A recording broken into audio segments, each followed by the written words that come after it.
Is the Nintendo Switch one of the greatest systems of all time? Is it the best Nintendo system of all time? These things are starting to be brought about because the Nintendo Switch, while it hasn't officially crossed 100 million according to Nintendo at this point, most people reporting on the sales do say that the system has crossed 100 million units, and there's been a number of high-ranking and also high-selling games on the system, from Nintendo's old school past like Metroid Dread all the way up to the newest of new like Splatoon 2 and the upcoming Splatoon 3. There's been Pokemon, there's been all sorts of stuff. So people are starting to talk about the legacy of the Nintendo Switch and where it kind of ranks, just not only amongst Nintendo systems, but all time as well. So we're gonna go ahead and break down and discuss that here. But before we get into all that, what's up everyone? OJ here. Welcome back to another video. Please make sure you hit that like button, subscribe if you're someone new, and click that notification bell to get my videos first. Now, this whole discussion was prompted by someone who's been in the video games media for a very long time, Mr. Andrew Reiner. He is the editor-in-chief of Game Informer magazine. Now, Game Informer was a magazine that I used to read a lot back in the day. Decades ago, I used to read Game Informer before I was OJ, really, before I was really doing my content on YouTube. Game Informer was the magazine that I used to read because we did not have YouTube, we did not have Twitch, we did not have all of this social media and all these different things to inform us about games or to get opinions or to get stuff. It was magazines. That's just what it was, with maybe a TV show here and there when G4 came about, but this was even before G4. So I do have some respect for Mr. Andrew Reiner because I did read a lot of his work for decades for Game Informer. But here's what he had to say on a post on Twitter, which you don't see a lot of Western media saying at all, and especially from big Western media, print or online or even content creators. So let's go ahead and hear what he had to say. I don't hear people say this often, but it should be shouted all the time. Nintendo Switch is a great machine, one of the best in the history of gaming. I don't hear people say that it's one of the best of all time. And that's understandable because I think it's still going, right? It's not done. Usually when we look at systems of the greatest of all time, it gets to that like maybe 6-7 year mark. The system's on its way out. You know that the next system is coming like 100%. And like you're already thinking, okay, this system is done. We're starting to hear about the next generation games and all of that. So that's usually when you start talking about the place of the system. Heck, I think even people with the PlayStation 4 still aren't completely talking about where it ranks when it comes to all time. But I have seen people and PlayStation content creators say it's their favorite or it's like their second favorite PlayStation system. So I think it's interesting. And I do feel that anytime that you put a system, when you start talking about greatest of all time, you have to talk about the strengths, then you also have to talk about the weaknesses. Then you also have to talk about what stuff people say, but that's more of a myth. And I think that when it comes to the Nintendo Switch weaknesses, obviously not getting all of the big third-party games. Now, it's got third-party games. It's got plenty of them, which we'll talk about in one of the strengths. But when it comes to the big AAA games, day and date, and when they do get them, the frame rates and resolutions and stuff, not necessarily the best. So that is one thing that you can say that is a negative with the Nintendo Switch. You look at it that way. Also look at some of the issues like with the Joy-Con drift. That was also something as well. You have to mention that. So there are issues here and there. The Nintendo Switch Online, how that launched, the service, some of the Nintendo Switch Plus expansion pack. Like you can factor all of that stuff in. And it definitely plays a part if you're talking about systems in the modern age. Now, of course, if you're comparing it to systems back in the day, it doesn't account for that. But if you're just taking all things into consideration in terms of the time period that it launched in and what you think it should have and all of that, that's definitely a factor into it and is a negative or a minus on the Nintendo Switch. But I think what Mr. Andrew Reiner is saying here, and basically a video that I've been trying to make for quite some time now, I personally feel that the Nintendo Switch is easily one of the greatest systems of all time. I would put it in my top 3 systems of all time, and I probably want to wait a little bit more till we get the whole slate of games for 2022 to say it's like my favorite or it's the best system of all time, but it's definitely trending that way if it's not already there. I think it's kind of already there, but I'll make another video talking about once we get all the games that we're supposed to get this year. And I think that 5 years plus that would give it enough in terms of a general, I would say, console generation from what we saw before, like with the GameCube and stuff like that. Not before like the Xbox and PlayStation extended it out, like with the PS3 and the Xbox 360, but before how we used to get it every 4 or 5 years or so. So then I feel more comfortable with that, but it's absolutely trending there. Now, when it comes to Nintendo systems, to me, it's the best Nintendo system of all time, hands down. It's the best Nintendo system of all time. And the reason why it's the best Nintendo system of all time is because it has all of the stuff from what we got from a portable system and a home console system kind of all wrapped into one. It's got the new Pokemon games. It's got Metroid. We just got that. It's got Zelda. We got multiple Zelda games. We've got remakes. We've also got new games as well. We've got ports of the best Wii U games. We've got indie games. We've got so many different things that have been really good, or even launched first on the Nintendo Switch, then come over to other platforms. So a game like Hades, stuff like that, we just didn't see before a lot on previous Nintendo systems, especially with the Wii U and the Nintendo 3DS. And if you look at the overall scope of games, if you look at what's being offered when it comes to some of the unique third-party games that we didn't see previous Nintendo home consoles get, or that you see in a very select and different type of way. So games like Octopath Traveler, or Bravely Default, or Monster Hunter Stories, Monster Hunter Rise, all of these games help add to everything that Nintendo's already done with games like Splatoon and Super Mario Odyssey and Fire Emblem Three Houses and Astral Chain and Bayonetta, and just so many more games that would be spread out across different generations or be spread into like portable and all that, but now you all have them in one spot. You can't go without talking about the Nintendo Switch without discussing the functionality of the system, because this is a core piece of the system. Whether you play the game docked or not, to me, it's still a feature in the system. It's still something that you can use, and it's still something that is a huge selling point for the system, and that is the portable nature of it. The fact that you can take a Legend of Zelda Breath of the Wild anywhere that you want. The fact that you can take a Super Mario Odyssey, a Super Smash Bros. Ultimate, one of the greatest fighting games of all time, if not the greatest, biggest crossover officially of all time, something like that, and taking it anywhere that you want is a big boost. Just like when you first got a cell phone and you were able to make that first call to your friend and not be tethered to a phone at home. That's a big deal. Even if the call quality wasn't as great and not as stable as your landline, it was still something that was very impressive, and you knew that was the future. That was the future, and if they can keep doing that, there can be a lot of success. And look at how cell phones are now compared to landlines. Look at what Apple's doing with all of their mobile type of devices. Look at what Samsung is doing with all their mobile devices and tablets and all that. That's all the future, you know? So to me, it can obviously coexist, right, with the home consoles or traditional home consoles, PlayStation 5 and also that, but you see what's going on here. You see what Valve did. They copied Nintendo with it. So when you look at a system, you also have to look at it like best of all time or one of the greatest. Does it inspire others? Does it get other people to kind of come out with products? And yes, we've seen that. We've seen the PC market respond a lot. There's these new portable Switch-like PCs that are coming out for like $1,000 or something like that.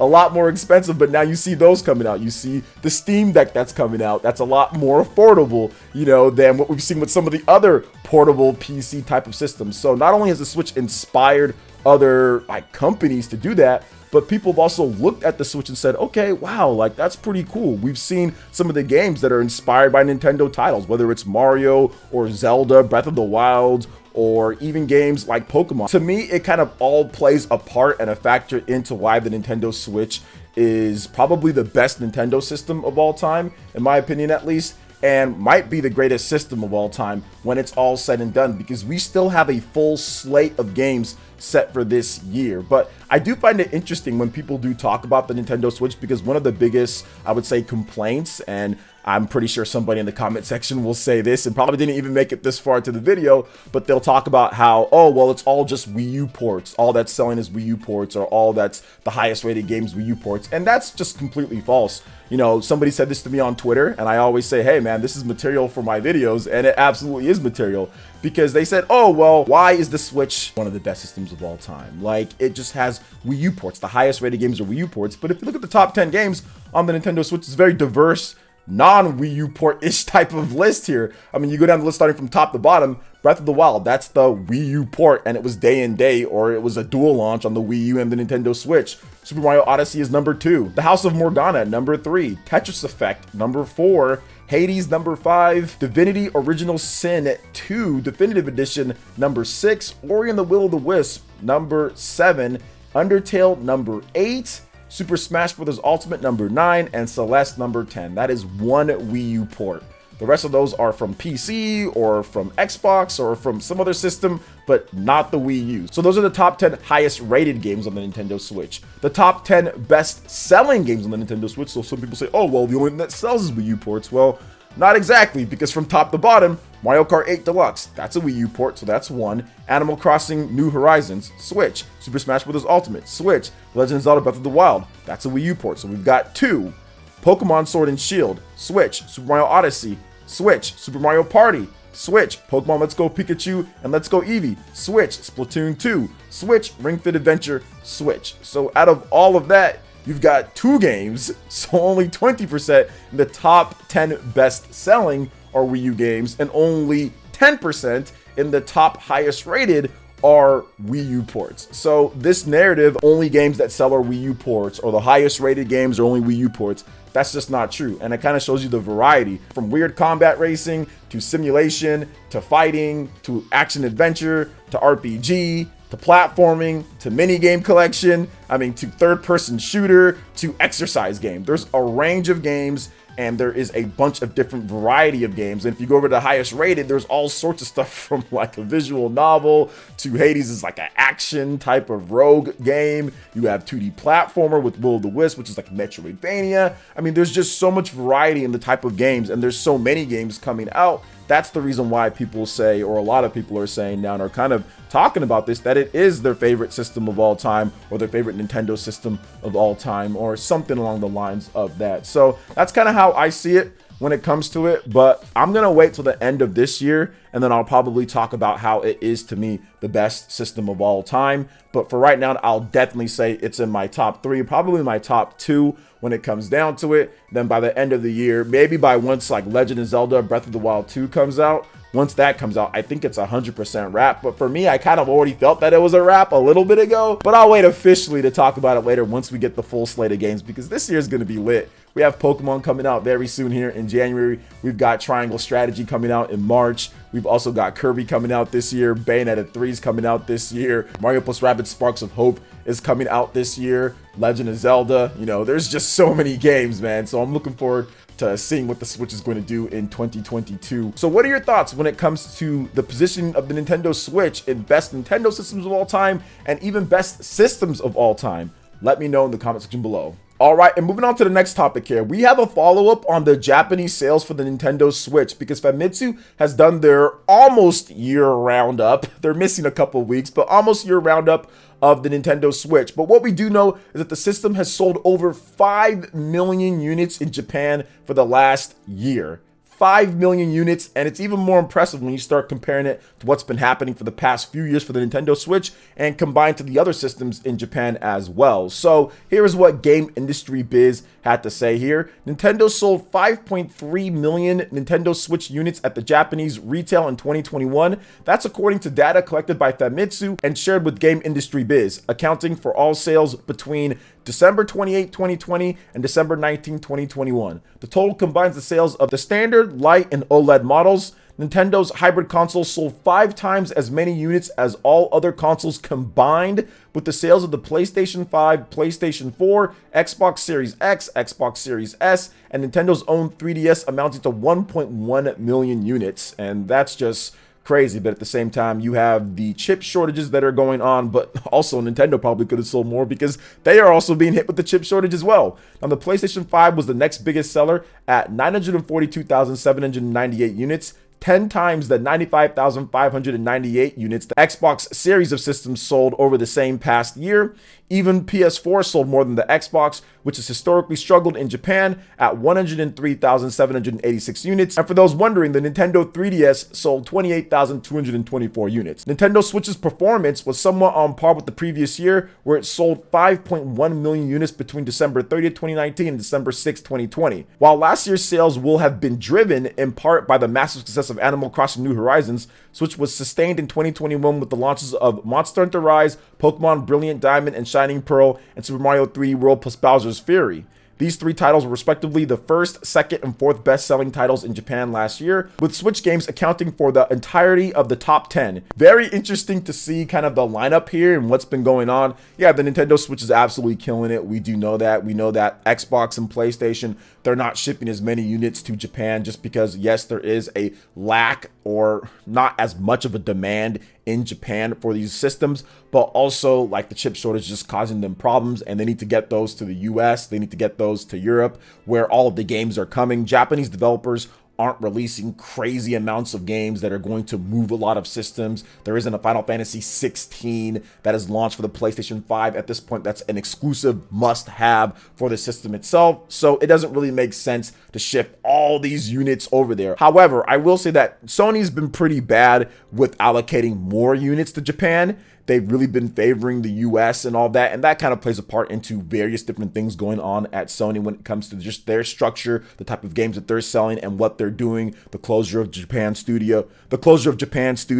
stuff like that. So it does play into that, and Xbox has always struggled in Japan for the most part. They haven't had a system, I think, sell over 2 million units lifetime to date in Japan at all. So, I mean, they're never really going to do that well in Japan, but this really kind of just shines a light on how well the Switch is doing, the fact that it's as old as it is, and it's still getting better and better. And this year might even be bigger for the Nintendo Switch because you do have another Pokemon game launching, you do have Legend of Zelda launching, you do have more games, Mario plus Rabbids, Sparks of Hope launching. Got a number of big titles that are going to help push the system. Bayonetta 3 as well, like I've mentioned before. So yeah, I can see the Nintendo Switch keeping on with this momentum. More people are just going to keep buying the system because there are still a large number of people who want a Nintendo Switch OLED that can't get one in Japan. They've had to have lotteries for those as well. So it's not really going to stop, I think, this year at all. I think it's not till Nintendo starts talking about the next system and really starts getting games shifted over to that system that people are really going to be like, okay, well, it's kind of just winding down. But as long as Nintendo's releasing games on the Nintendo Switch, systems are going to be sold in high volume. So what do you guys think about this year when it comes to Nintendo Switch shifting more units this past year in 2021 than they did the year before? Let me know in the comment section below. All right, and moving on to the next topic here, guys. We've got a confirmation that E3 2022 will be digital only when they did plan to have it in person. So the Entertainment Software Association has provided an update on E3 2022, confirming that the show will once again be digital only. Given how the coronavirus pandemic is still very much a serious issue, today's news doesn't come as much of a surprise. However, there are some shows such as CES 2022 that have gone forward with an in-person event despite the Omicron variant that has very much contributed to the uptick in cases as of late. Here's what the ESA had to say in a recent statement. Due to the ongoing health risks surrounding COVID-19 with potential impact on the safety of exhibitors and attendees, E3 will not be held in person in 2022. We are nonetheless excited about the future of E3 and look forward to announcing more details soon. E3 was canceled entirely in 2020 when the pandemic was first wreaking havoc. Then in 2021, the ESA gave the online-only experience a shot. Nintendo was technically part of the show, though it was essentially business as usual as the company simply aired its usual Nintendo Direct, its online presentation that it started airing many years before the pandemic started. As for E3 2022, we're waiting on further information, including when the show will take place. So yeah, it makes sense that they're going to go online only. Last year was great online only. I did enjoy what Nintendo did. I think that Microsoft had a solid show as well, and we'll see if Sony kind of jumps in on this. I know that they recently announced PSVR 2, so we'll see if they get in on the action. But yeah, I'm expecting business as usual for Square Enix, for Capcom, for all these companies, for Nintendo, for Microsoft. Just do an online show. It's safer, it's faster, it's convenient. You can actually edit it. Like, you don't need to be there in person doing all this different type of stuff and wasting time. You don't need to worry about the health when everyone can just kind of sit back and just do things from home. And we've got the technology and equipment to fully get done in E3 online. So to me, I see no issue at all with this. Heck, I stopped going to E3 even before the pandemic started, man. I'm like, man, I don't want to get my health all jacked up and drive over there, I'm good. You know, I went to E3 2014, 2015, and 2016, and every single time it was just overpriced food. It's just an annoying drive on the grapevine and all the potential accidents that can happen. So to me, no sweat off my back, no problem at all. But it does hurt, I guess, maybe some of the developers that are looking to kind of conversate with each other and some of the business that goes on. But you can do the same thing and get into group chats and do that over the phone or whatever the case is, or over Discord. So you can still do all that. If you want to, you can set that up as well. So for me, no problem with this at all. So what are your thoughts on this when it comes to E3 being online again, only for the second straight year? Let me know in the comment section below. And moving on to the next topic here, Konami has somehow found a way to ruin Castlevania's 35th anniversary before we've even had a chance to start talking about Castlevania's 35th anniversary. Because to celebrate the 35th anniversary, Konami has announced Castlevania NFTs. Wow, Castlevania NFTs, exactly what I wanted from Konami, some NFTs of Castlevania. So as you guys can see here, list of NFTs on sale. Clicking an image will link to the NFT auction page. You have Castlevania Dracula's Castle pixel art, Castlevania Vampire Killer, Castlevania 2 Simon's Quest Family Computer version Bloody Tears, Castlevania Simon's Quest Nintendo Entertainment System version Bloody Tears. Oh, that's great too. Look at this, guys. Castlevania 3 Dracula's Curse Family Computer version Beginning, Castlevania 3 Dracula's Curse Nintendo Entertainment System version Beginning, Castlevania Circle of the Moon main visual art JP version, Castlevania Circle of the Moon main visual art global version. So there you go. You have the global versions, you have the Japanese versions, you have the beginnings, you have the family computer versions, you have the Nintendo Entertainment System versions, you have the Vampire Killer. As you can tell, I'm extremely excited that Castlevania, one of my favorite franchises of all time, has went the NFT route on the 35th anniversary of Castlevania, something that should be celebrated with games and celebrated with some awesome content, at least something. This is what we start out with. But guys, it's the beginning of the year. There still could be more. Maybe there's a new Castlevania game. I mean, I remember when they started doing Castlevania pachinko machines and all that, and I'm like, you know what? There's going to be a new game based off of this stuff. They're going to take that money and invest it back into the game development. And since then, we've gotten no new Castlevania games. But we did get the Castlevania Advanced Collection. And guys, yes, this is sarcasm. I want to make sure that I let that be known before people start saying, oh, why is he agreeing with Konami with this? Guys, listen, I'm not a fan of this NFT stuff. Not a fan of them starting out the year with NFTs as the 35th anniversary. If you want to announce a new game and then you kind of want to attach it to the hip of that, then that's okay. But right now, as a Castlevania fan, I mean, we really haven't been eating that good. They threw us a little bit of a bone with the whole Castlevania Advanced Collection, which was awesome. Don't get me wrong, it was very good. I beat the games on there and it was fun and it was very good and it reminded me why Castlevania is so good. But then they hit us with this. It's like, hey, you know what? We gave you guys that, but now there's some bad. With every single good, there's also some bad. It's like the yin and yang. But like Konami's like a lot of like not any yin. You know what I'm saying? Like it's just like a lot of bad. whatever one's the bad one. That's how Konami kind of is, man. So I don't know. I'm not a fan of this. I think it's kind of whack. But hey, it is what it is. I'm pretty sure people will go out there and buy it. I mean, NFTs are like the new rage that all these companies are doing. Soon everyone's going to be doing NFTs. Nintendo, Microsoft, Sony, who else? I know Sega came out and said that they're probably not going to be doing them, but I don't know. We'll see what happens maybe in 10 years from now. Will NFTs become something that people are amazed or love, or they've integrated it into games where you can buy them and it's like a microtransaction through there? I mean, probably. But we'll see what happens. So what are your thoughts, guys, on this whole Castlevania thing? Let me know in the comment section below. All right, and moving on to the final topic, we do have a 2022 New Year's eShop sale with some big first-party games on the list here. Nothing mind-blowing with the sales, but still a sale nonetheless. So here is the full list of games. You can get ARMS, Box Boy, Captain Toad Treasure Tracker, plus the special episode bundle, Clubhouse Games 51 Worldwide Classics, Donkey Kong Country Tropical Freeze, Dragon Quest Builders, Dragon Quest Builders 2, Fitness Boxing 2, Go Vacation, Kirby Fighters 2, Mario Tennis Aces, and Super Mario Maker. Now, this 2022 New Year's eShop sale for the Nintendo Switch will be live until January 16th, so you do have quite a number of days. And out of all of these games, I'm going to pick a few that I think that are pretty good. Clubhouse Games 51 Worldwide Classics is a very good game. Awesome for the family members out there and everything. So I do like that game. Dragon Quest Builders is also a very good pick too. Both of them, Dragon Quest Builders and Dragon Quest Builders 2. Donkey Kong Country Tropical Freeze is one of the greatest 2D platformers of all time, in my opinion. Super Mario Maker is not bad as well. And ARMS, that game, I mean, you can still go online and find some matches out there. It's a good game. So if you haven't tried it out yet, might want to pick up ARMS, get into a little bit of wacky boxing early in the year. So those are my picks. But what do you guys think about all the different topics that we discussed here? Let me know in the comment section below. All right, guys, that wraps it up for this video here. Thank you so much for watching. I do appreciate it. Please make sure you hit that like button, subscribe if you're someone new, click that notification bell, and we will see you for the next video. Peace.